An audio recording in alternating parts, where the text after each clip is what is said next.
সঙ্গীতা এবং মৌমিতা দুই যা বাড়ির বাইরে সবজিওয়ালার জন্য অপেক্ষা করছিল। এমন সময় প্রদীপ সঙ্গীতাকে বলে, দুদিন হয়ে গেল টিফিনে আমাকে শসা দিচ্ছ না। দেখো, আমাকে কিছু দাও আর নাই দাও, শসাটা অবশ্যই দেবে। তুমি তো জানো শসা ছাড়া আমি দুপুরে খাবার খাই না। আরে বাবা, বাড়িতে শসা ছিল না, আমি কি করব? ঠিক আছে, আজকে চলে যাও, কাল থেকে আমি টিফিনে শসা দিয়ে দেব। প্রদীপ চলে যাবার পর মৌমিতা তার বড় যাকে বলে, বাবা দিদি, তুমি এখনো দাদাকে টিফিনে শসা দাও? বাজারে জিনিসপত্রের যা দাম, আমি তো এই মাসে শসাই কিনিনি। আগের বারে 100 টাকা করে গেছে, আর এইবারে জানি না কত করে হবে। প্রত্যেকটা সবজির দাম একেবারে আকাশ ছোঁয়া। মানুষ খাবে কি আর বাকি খরচ করবে কি? আরে বাবা, তুমি কি বলছো? আমাদেরও তো সেই একই অবস্থা, শুধু না কিনলে নয়, তাই কিছু কিছু জিনিস তো কিনতেই হয়। এবার তো তোমার দাদার ইনক্রিমেন্ট হওয়ার কথা ছিল, ঘোড়ার ডিম ইনক্রিমেন্ট হলো। উপরন্তু আমার মাসির মেয়ের বিয়েতে অনেক টাকা খরচ হয়ে গেছে জানো। জামাইকে সোনার আংটি দিতে হয়েছে। তুমি বলো তো, এই বাজারে কি সোনার গিফট করতে পারে? কিন্তু কি করা যাবে, সেখানে তো সবাই সোনা দিচ্ছে। সেখানে কি আমরা আর কাপড় চোপড় দিয়ে বিয়ে খেতে পারি? সে তো 100 বার। তোমার দেওরের মাইনে হচ্ছে 30,000 টাকা। এই 30,000 টাকাতে আমাকে সবকিছু করতে হয়, সংসার চালানো, ছেলেদের পড়াশোনা, ওষুধপত্র, ডাক্তার। এখন আর 30,000 টাকায় সংসার চলে বলো? তাহলে আর কি বলছি, আমাদেরও তো সেই একই ব্যাপার। দিনের পর দিন খরচা যেভাবে বেড়ে চলেছে, তাতে করে সংসার চালানো সত্যি সত্যি খুব কঠিন হয়ে উঠেছে। ঠিক এমন সময় সবজিওয়ালা সবজি নিয়ে সেখানে এসে উপস্থিত হয়। তখন সঙ্গীতা বলে, কি ব্যাপার দাদা, কালকে তুমি সবজি নিয়ে এলে না, আর আজকে এত লেট করছো?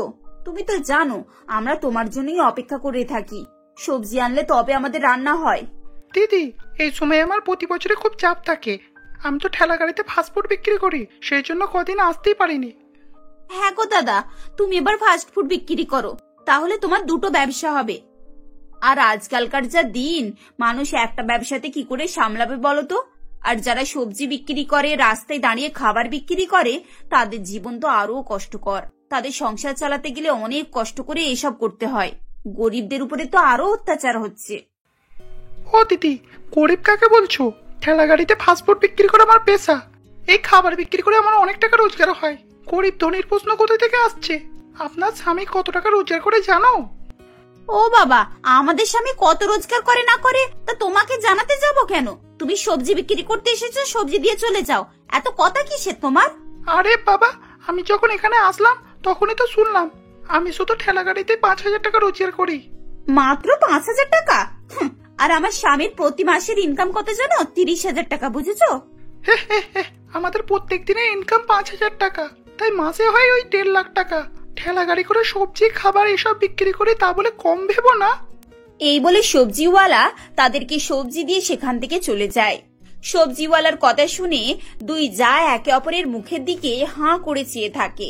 তারপর সন্ধ্যাবেলা তারা আলোচনা শুরু করে। এই মৌমিতা, আমার তো বিশ্বাসই হচ্ছে না, এসব ঠেলা গাড়িতে জিনিসপত্র বিক্রি করে মানুষ এত টাকা রোজগার করতে পারে।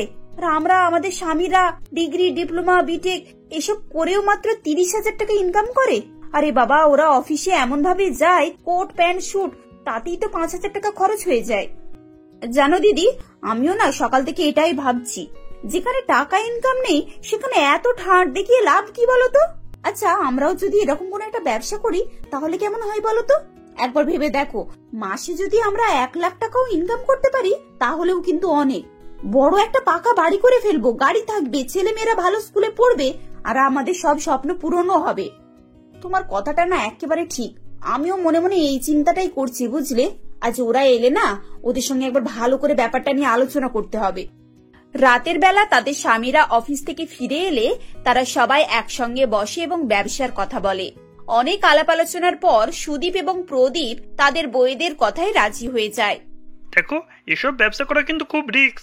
প্রত্যেকটা মানুষ কিন্তু সজাগ থাকতে হয়, অবহেলা করলে চলে না। বাড়ির পুরুষের সঙ্গে মহিলাদেরও সাথ দিতে হয়। দোকান সামলানো, রান্না বান্না করা আমাদের তো সাহায্য করতেই হবে, কারণ এসব ব্যবসায় বাইরে থেকে লোক রেখেও হয় না। তোমরা যদি রাজি থাকো তাহলে আমরা এই ব্যবসাটা শুরু করতে পারি। হ্যাঁ ঠিক আছে, এমনিতেও তো বাচ্চারা স্কুলে চলে যাবার পর আমরা দুজনে ফ্রি থাকি। মা সারাদিন কোমরে ব্যথা নিয়ে ঘর থেকে বের হন না, আমাদের তো সেরকম কিছু কাজই থাকে না। যে সময়টা আমরা ফোন নিয়ে গল্প গুজব করে কাটিয়ে দিই, সেই সময়টা দোকানে দেব।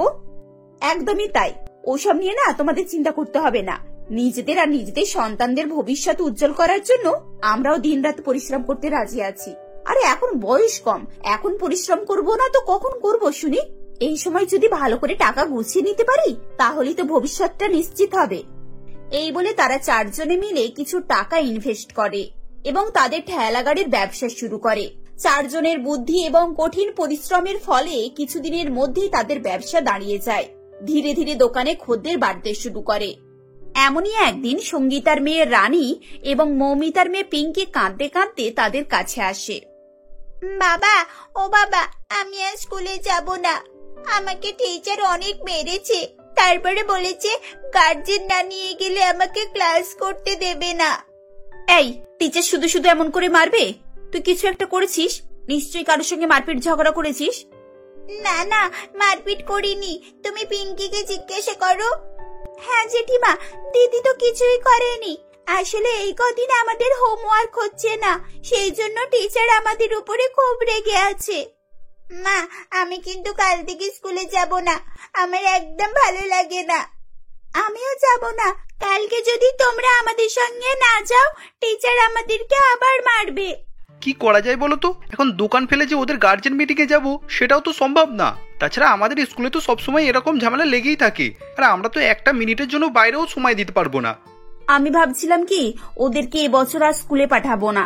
এমনিতে ওরাও অনেকটাই ছোট, 1 বছর গ্যাপ গেলে সেরকম কিছু সমস্যা হবে না। এই একটা বছর আমরা ভালো করে ব্যবসা করে নিই, তারপর ওদেরকে অন্য স্কুলে একটা ভর্তি করে দেব। এই কথাটা আমিও চিন্তা করছিলাম। এই বছরে আমাদের ব্যাংকে অনেকগুলো টাকাও জমে যাবে, তখন না হয় ছেলে মেয়েদের পড়াশোনা নিয়ে চিন্তাও করা যাবে। এখন যদি ব্যবসা ছেড়ে দিয়ে যদি এদের পিছনে লাগি তাহলে ব্যবসারও ক্ষতি হবে। সেসব তো ঠিক আছে, কিন্তু বাচ্চাদেরকে তো বাড়িতে রাখা যাবে না। এমনিতেও মায়ের সবসময় বাতের সমস্যা, বিছানা ছেড়ে ভালো করে উঠতেই পারে না। মা তো ওদের জন্য কিছুই করতে পারবে না, আর ওরা বাড়িতে থাকলে দুষ্টুমি করবে। তাহলে ওদেরকে নিয়ে ঠেলা গাড়িতেই চলে যাবো আর কি। ওখানে আশেপাশে কত বাচ্চা থাকে, ওরাও ওদের সাথেই থাকবে। আমাদের সেরকম সমস্যা হবে বলে মনে হচ্ছে না। এরপর থেকে তারা তাদের ছেলে মেয়েদেরকে ঠেলা গাড়িতে নিয়ে যায়। সারাদিন তারা ব্যবসা সামলাতো। এদিকে তাদের সন্তানরা সেখানকার আশেপাশের লোকজনদের ছেলে মেয়েদের সাথে হই হই করে এবং খেলাধুলা করে দিন কাটাতো। সকাল থেকে সন্ধ্যা পর্যন্ত ছেলে বউ নাতনি সবাই বাড়ির বাইরে থাকতো এবং অনেক রাত করে তারা বাড়ি ফিরতো। এদিকে সুমিত্রা দেবী একা একা বাড়িতে থেকে থেকে বিরক্ত হয়ে উঠতেন। একদিন তিনি সবার কাছে গিয়ে বলেন, বাবা, তোরা নাতনিদেরকে নিয়ে বৌমাদেরকে নিয়ে সারাদিন বাড়ির বাইরে থাকিস, আর আমি বুড়ো মানুষ পায়ের কষ্ট নিয়ে একা একা বাড়ির মধ্যে বসে থাকি। এইভাবে কি দিন কাটানো যায়? এমনিতেও আমি আর বেশি দিন বাঁচবো না। শেষ জীবনে তোরা আমাকে এভাবে ফেলে চলে যাচ্ছিস। আরে বাবা, তুমি কেন এসব কথা বলছো? আমরা যা করেছি তো সকলের জন্যই করেছি। আমার এভাবে একা একা থাকতে একদম ভালো লাগে না রে বাবা। সেই সকালের রান্না সারাদিন আমাকে খেতে হয়, আবার খাবার ঠান্ডা হয়ে গেলে গরম করতেও কষ্ট। এজন্য ঠান্ডা খাবারই খেয়ে নি। ঠান্ডা খেয়ে আমার হাড়ের ব্যথা তো আরো বেড়ে যাচ্ছে। আচ্ছা, এক কাজ করলে হয় না? মায়ের জন্য যদি একটা রান্নার লোক রাখি তাহলে তো সমস্যার সমাধান হয়ে যাবে। না না, আমার জন্য কোনো লোক টোক রাখতে হবে না। আজকালকার ওইসব বাইরের লোকজন কত ডেঞ্জারাস হয় তোমরা জানো না। বাড়িতে আমি একা একা থাকি, কোথায় আমাকে মেরে রেখেই চলে যাবে, কেউ টের পাবে না। আজকাল এইসব ঘটনা তো অনেকই ঘটছে। বাবা, তোরা এক কাজ করতে তো পারিস, আমাকেও তো তোদের সঙ্গে ঠেলা গাড়িতে নিয়ে যেতে পারিস। আমি কিছু না করতে পারি, অন্তত বসে বসে সবজিটাও তো কেটে দিতে পারবো। এরপর তারা সুমিত্রা দেবীকেও তাদের সঙ্গে নিয়ে যায়। ধীরে ধীরে পুরো পরিবার যখন ঠেলা গাড়ি দিয়ে বসবাস শুরু করে, তখন রাতে বাড়ি ফিরে এসে পরের দিনে ঝামেলা করাটা তাদের কাছে অনেক বিরক্তকর হয়ে ওঠে। শুধু রাতটুকুর জন্য বাড়ি গিয়ে আমরা কি করব বলো তো? তার থেকে এখানে ভালো করে কাপড় দিয়ে একটা ঘর তৈরি করে ফেলি। ওই দেখো, আশেপাশে সবাই তো এরকম ভাবেই আছে, আমরাও ভেতরে একটু আগুন জ্বালিয়ে আরাম করে থেকে যাব। এরপর তারা পুরো পরিবার রাস্তার ধারে তাঁবু খাটিয়ে বসবাস শুরু করে। কিছুদিন পর সেখানে রাতের বেলা এক পুলিশ আসে এবং সবাইকে মারধর করে। কিছুক্ষণ পর পুলিশ সুদীপ এবং প্রদীপের কাছে এসে তাদেরকে হুমকি দেয়। প্রথমে সবাই খুব ভয় পেয়ে যায়, কিন্তু পরিস্থিতি সামাল দিতে মৌমিতা কিছু টাকা নিয়ে পুলিশের হাতে তুলে দেয়। এর ফলে পুলিশ চুপ করে সেখান থেকে চলে যায়। এভাবেই 15 দিন 1 মাস ছাড়া পুলিশ একবার করে আসতো এবং হুমকি দিত। শেষে টাকা পয়সার হিসেব নিকেশ করে তারা পুলিশের ঝামেলা থেকে মুক্তি পেত। একদিন পিঙ্কি দৌড়ে ঠেলা গাড়ির সামনে আসে আর বলে, মা মা দেখো, ওই রুহুদের ওখানে মারপিট হচ্ছে, দিদির মাথা ফেটে গেছে। কি করে মাথা ফাটলো? এই তুমি যাও, তাড়াতাড়ি গিয়ে মেয়েটাকে নিয়ে এসো। কি করেছে কে জানে। প্রদীপ সঙ্গে সঙ্গে গিয়ে রিনাকে ঠেলা গাড়ির কাছে নিয়ে আসে। এই তুই কি করেছিস? মাথা ফাটলো কি করে? ওই শালা রুহুর বাচ্চাটা, ও যদি আমার সামনে আর একবার আসে না, তাহলে ওকে আমি জ্যান্ত কেটে ফেলবো। ছি ছি, এইসব কি কথাবার্তা মা? তুমি কোথা থেকে সব গুন্ডাদের মতো ভাষা শিখেছো? বৌমা, এখন ওদেরকে দোষ দিয়ে কি হবে? দোষ তো ওদের না।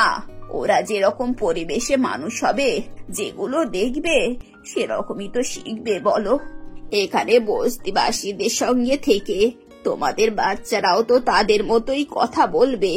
তোমরা টাকা রোজগার করছো ঠিক কথা, কিন্তু কি হারাচ্ছ তোমরা নিজেরাও জানো না। এখনো সময় আছে বৌমা, নিজেরা শুধরে যাও। টাকা পয়সার পেছনে ছুটতে গিয়ে ওদের ভবিষ্যৎটা নষ্ট করো না। বাচ্চারা যদি একবার বিগড়ে যায় না, তাহলে সারা জীবন কোটি টাকা খরচ করেও কিছু করতে পারবে না। পরিস্থিতি দেখে এবং সুমিত্রা দেবীর কথা শুনে তারা উপলব্ধি করে যে তাদের জীবনে এখন টাকা পয়সা ছাড়া আর কিচ্ছু নেই। ছেলে মেয়েদের শিক্ষা, আচার আচরণ, তাদের পরিবেশ, বাড়ি এবং আত্মসম্মান সবকিছু যেন ভেঙে পড়ে গেছে। অনেক হয়েছে, আর এভাবে নিজেদের পায়ে কুড়াল মেরে লাভ নেই। হ্যাঁ, অনেক হয়েছে, এবার নিজেদের বাড়ি ফিরে চলো। আমরা অল্প ইনকামের মধ্যে থেকে অনেক ভালো ছিলাম, অন্তত মাথা উঁচু করে সম্মানের সঙ্গে বাঁচতে তো পারছিলাম। ছেলে মেয়েদেরকে ভালো স্কুলে পড়াশোনা শেখাতে পারছিলাম। এখন লোভ করতে গিয়ে আমরা নিজেরাই নিজেদের ক্ষতি করে ফেলেছি। এখানে জীবন একদম অনিশ্চিত। দুদিন ছাড়াই পুলিশ এসে ধমকি দিয়ে যায়। মেয়ে তো রাস্তায় পড়ে পড়ে মানুষ হচ্ছে, পুরো গালাগালিও শিখছে। এসব তো আমরা কখনো চাইও নি। আজকের পর থেকে আর আমরা এসব কাজ করব না, এ ব্যবসা আর না। এরপর তারা দুই ভাই আবার অফিসে চিঠি দেয় এবং সৌভাগ্যবশত দুজনকে অফিসে ডেকে নেয়, যার ফলে তারা আবার নতুন করে চাকরি বাকরি শুরু করে এবং আগেকার জীবনে ফিরে যায়। এরপর তারা আর কোনো রকম ভাবে অভিযোগ করে না, সুখে শান্তিতে বসবাস করতে থাকে।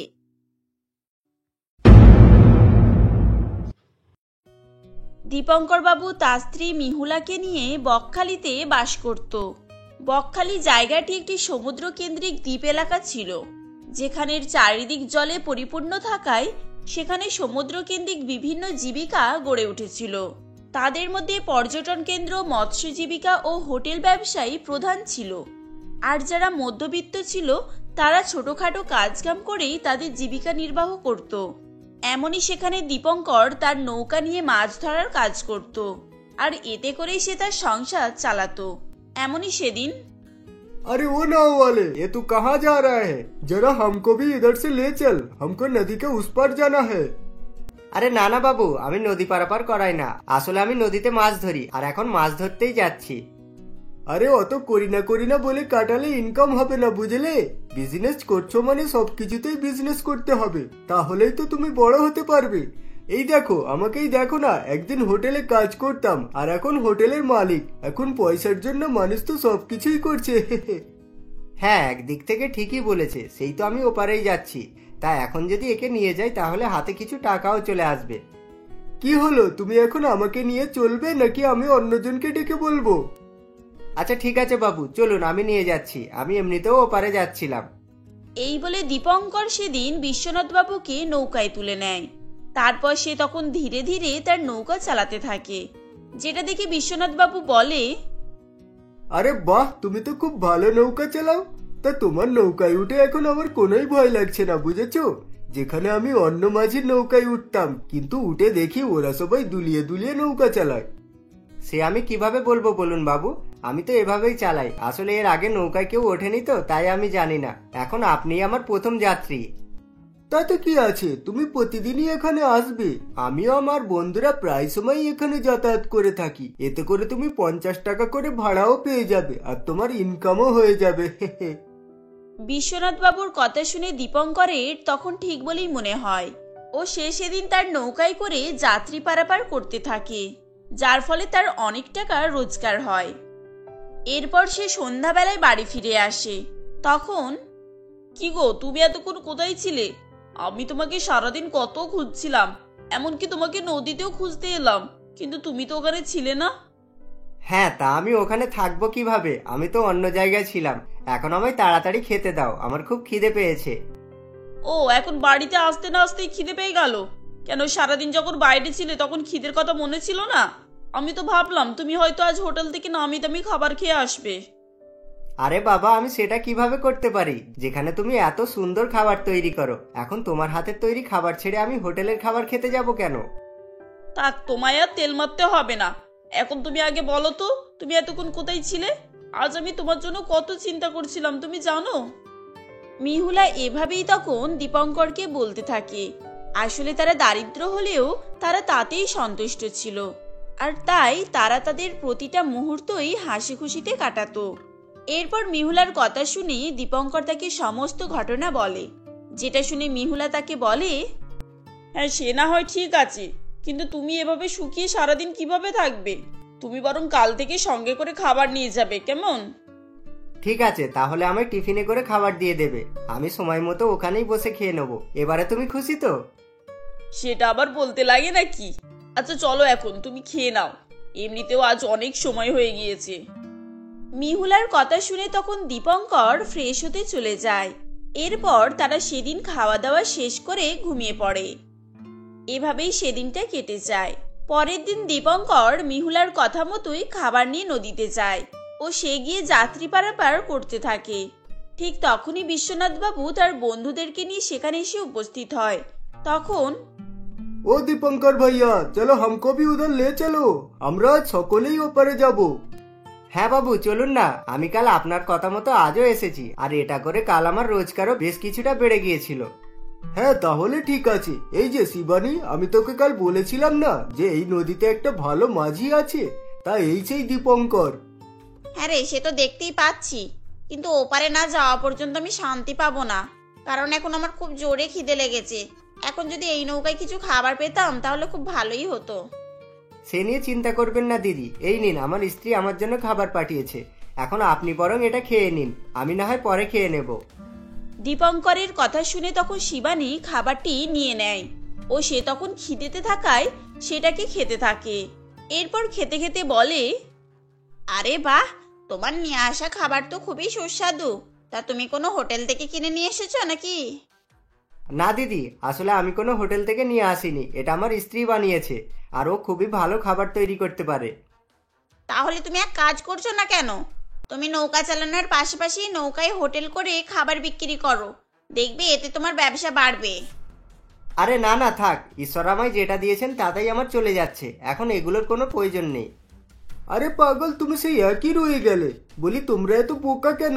তাহলে শোনো, যেখানে ইনকাম হবে সেখানেই থাকতে হবে, আর আমরাও সেটা করে থাকি। এখন যদিও তোমার ইচ্ছা, এ তো তোমারই লাভ ছিল তাই বললাম। বিশ্বনাথ বাবু এভাবে বললে তখন দীপঙ্কর কোনোই উত্তর দেয় না, কারণ এখন তার সংসারে আর অভাব বলে কিছুই ছিল না, আর সে তাই তখন কোনো বাড়তি ঝামেলা নিতে চাইছিল না। এভাবেই আরো কয়েকদিন কেটে যায়, কিন্তু বলে না মানুষের সময় সর্বদা এক থাকে না, আর সেটাই হয়েছিল দীপঙ্করের সঙ্গে। এমনই একদিন দীপঙ্কর তার নৌকা নিয়ে নদীতে যাচ্ছিল। ঠিক তখনই একটি বড় জাহাজ সেখানে চলে আসে ও দীপঙ্করের নৌকার সঙ্গে ধাক্কা হয়ে যায়, যার ফলে দীপঙ্করের নৌকা মাঝ নদীতেই ডুবে যায় ও তারও খুব চোট হয়। এরপর আশপাশের মাঝিরা তাকে সেখান থেকে বাঁচিয়ে নিয়ে হসপিটালে ভর্তি করে। তখন, তুমি চিন্তা করো না দীপু, ডাক্তার বলেছে তুমি খুব তাড়াতাড়ি সুস্থ হয়ে উঠবে, আর তুমি আবারও আগের মতো হয়ে যাবে। না মিহুলা, আমি মিথ্যা আশ্বাস দিও না, আর আমি ভালোভাবেই জানি যে আমি আর সুস্থ হব না।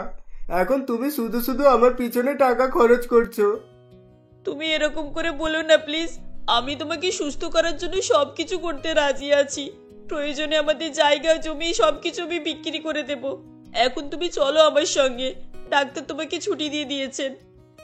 মিহুলা এভাবেই বলে তখন দীপঙ্করকে নিয়ে সেখান থেকে বাড়ি চলে আসে। কিন্তু বাড়িতে এসে মিহুলা কি করবে কিছুই ভেবে পাচ্ছিল না, কারণ এর আগে তার হসপিটালে সমস্ত টাকা খরচ হয়ে গিয়েছিল। এইদিকে দীপঙ্কর তখন বিছানা থেকে উঠতেও পারছিল না। এমনই একদিন, এই যে শুনছো, তুমি বাড়িতেই থাকো কেমন, আমি বরং বাজারে গিয়ে দেখি যদি কিছু কাজ পাওয়া যায় কিনা। বাড়িতে খাওয়ার কিছুই নেই, এখন যদি আমি না কাজে যাই তাহলে আমাদেরকে শুকিয়েই থাকতে হবে। হ্যাঁ মিহুলা, সে আমি জানি, আর এটা আমার আগেই ভাবা উচিত ছিল। সেদিন যদি আমি বিশ্বনাথ বাবুর কথা শুনে নৌকা হোটেল খুলে ফেলতাম তাহলে এখন আমাদের কিছুটা হলেও সুবিধা হতো। হোটেল? কিন্তু তুমি তো আমায় এই বিষয়ে আগে কখনো বলনি। এখন বলেও কি লাভ, সেই তো মনে হয় আমাদের নৌকা আর নেই, জাহাজের নিচেই তলিয়ে গিয়েছে। না দীপঙ্কর, সেরকম কিছুই হয়নি। সকলে মিলে আমাদের নৌকাকেও উদ্ধার করেছে, আর আমি ওটা চড়াই বেঁধে রেখেছি। এখন তুমি বলো আমায় কি করতে হবে। আসলে তেমন কিছুই করতে হবে না, তুমি আমার কথা মতো করলেই হবে। তা তুমি বরং এক কাজ করো। এই বলে দীপঙ্কর তখন মিহুলাকে নৌকা হোটেল করার কথা জানায়, যেটা শুনে মিহুলা একটু অবাক হয়ে যায়। ও সে তখন বলে, কিন্তু এটা কিভাবে সম্ভব, যেখানে আমাদের এখানে অনেক বড় বড় হোটেল আছে। এখন নদীর মাঝখানে আমার নৌকা হোটেলে কেই বা আসতে যাবে বলো। সে নিয়ে তোমাকে ভাবতে হবে না, তুমি ঈশ্বরের নাম নিয়ে যাও, দেখবে ঈশ্বর অবশ্যই আমাদেরকে সাহায্য করবে। দীপঙ্করের কথা শুনে মিহুলা বেশ কিছুটা মনোবল পায় ও সে ভালো খাবার তৈরি করতে পারায় সত্যি সত্যি নৌকা হোটেল খুলে ফেলে এবং সেই নৌকাটি নিয়ে নদীতে এদিক ওদিক ঘুরতে থাকে। কিন্তু কেউই তার হোটেল থেকে খাবার কেনে না। তখন তাকে দেখে একটি মহিলা বলে, আরে ও মিহুলা, তোমাদের কি দুজনের মাথা খারাপ হয়ে গিয়েছে নাকি? এই কয়েকদিন আগে দেখলাম দীপঙ্কর তা মাছ ধরা ছেড়ে দিয়ে যাত্রী পারাপার করছে, আর তুমি এখন কিনা বাড়ির কাজ ছেড়ে দিয়ে এসে নৌকায় করে মাছেদেরকে খাবার দিতে এসেছো। না দিদি, আমি মাছকে খাবার দিতে আসিনি, আসলে আমি নৌকা হোটেল বানিয়েছি আর এখানে খাবার বিক্রি করার জন্যই এসেছি। হ্যাঁ সে আমি জানি, আসলে তোমায় মজা করেই এরকম করে বলছিলাম। আর তুমি চিন্তা করো না, সেই তোমার খাবার বিক্রি হবে না, পচে যাবে, আর শেষে তোমায় নদীর মাছকেই দিয়ে চলে যেতে হবে। মহিলাটির মুখে এরকম কথা শুনে মিহুলার তখন মন খারাপ হয়ে যায়। এরপর সেদিন বেচা বিক্রি না হওয়ায় সে মনমরা করেই বাড়ি চলে আসে এবং পরের দিন আবারও সে নৌকা হোটেল নদীতে চালাতে থাকে। কিন্তু আজ মিহুলা নিরাশ হয়নি, কারণ আজ বিশ্বনাথ বাবু ও তার সঙ্গীরা সেখানে এসেছিল এবং তারা মিহুলার খাবার খেয়ে বলে, আরে বাহ বৌদি, তোমার নৌকা হোটেলের বুদ্ধিটা তো দারুণ। এর আগে আমরা দীপঙ্করকে একই আইডিয়া দিয়েছিলাম, কিন্তু ও তো করলো না। বিশ্বনাথ বাবুর মুখে এরকম কথা শুনে মিহুলা তখন কেঁদে ফেলে ও সে তার দুর্দশার কথা বলতে থাকে, যেটা শুনে বিশ্বনাথ বাবু ও তার সঙ্গীরা খুবই দুঃখ পায় ও তারা মিহুলা ও তার পরিবারকে সাহায্য করার আশ্বাস জানায়। এরপর মিহুলা বলে, না বাবু, আমরা মধ্যবিত্ত, আমরা শুকিয়ে মরতে রাজি আছি, কিন্তু কারোর কাছে হাত পেতে সাহায্য নিতে পারবো না। এখন আপনাদের আমার খাবার ভালো লাগলে আবারও আসবেন। তোমাকে সেলুট বোন, তুমি সত্যিই আজ আমাদেরকে এক অভিনব শিক্ষা দিলে, যেখানে মানুষের হাত পা থাকতেও ভিক্ষা করে খায়। কিন্তু তুমি চিন্তা করবে না, এখন সোশ্যাল মিডিয়ার যুগ, তাই আমি আজ তোমার নৌকা হোটেল ফেমাস করেই ছাড়বো। এই ভেবে বিশ্বনাথ বাবু মিহুলার নৌকা হোটেলের একটি ভিডিও বানায় ও সেটিকে সোশ্যাল মিডিয়াতে আপলোড করে দেয়। এরপর রাতারাতির মধ্যে সেটি ভাইরাল হয়ে যায় এবং সেটি পর্যটক কেন্দ্র হওয়ায় পরের দিন থেকেই সেখানে লোকের ভিড় দেখা দেয়, যার ফলে মিহুলার নৌকা ধাবা রমরমিয়ে চলতে থাকে এবং সে লাভের টাকা দিয়ে দীপঙ্করেরও চিকিৎসা করাতে থাকে এবং কিছুদিন পর দীপঙ্করও সুস্থ হয়ে ওঠে। এখন তাদের আর কোনো সমস্যা ছিল না, কারণ তারা দুজনে মিলেই নৌকা ধাবা চালাতো আর এভাবেই তারা সুখে শান্তিতে বসবাস করতে থাকে।